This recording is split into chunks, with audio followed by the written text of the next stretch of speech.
Pozdravljeni, smo pred ogrado mačjih pand v živalskem vrtu. Tudi mačje pande so v naravi zelo ogrožene. V naravi jih je približno 10 000, to je toliko, kolikor je prebivalcev mesta Postojne. Se pravi, na celem svetu samo za eno Postojno mačjih pand. To je res zelo malo. Pa še to gre za 2 različni vrsti mačjih pand, kar pomeni, da je posamezne še veliko manj.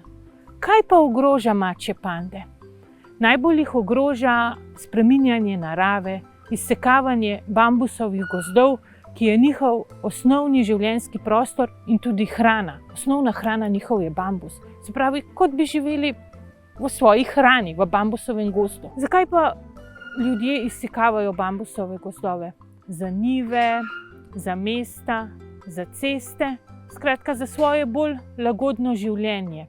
Ljudje moramo graditi ceste, moramo si narediti domove, vendar pa je pomembno, da če to naredimo, da ne posegamo tako veliko v ta avtohtoni gozdove, v ta območja, da to naredimo manj vsiljivo, da če že posegamo v naravo gozda, da poskrbimo tudi za dele neokrnjenega gozda, kjer bojo živali imele mir. Mi pa se kar širimo, pa širimo. Tako da od prvotnega območja, kjer so včasih živele mačje pande, pa danes je ostalo le še 20% tega njihovega območja, zato ker smo tako se razširili.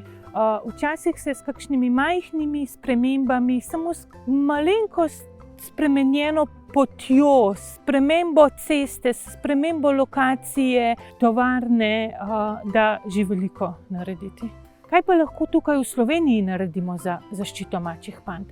Predvsem to, da jih spoštujemo in da o njih izobražujemo tudi svoje prijatelje, saj le tisto, kar poznamo, kar imamo radi, res lahko varujemo.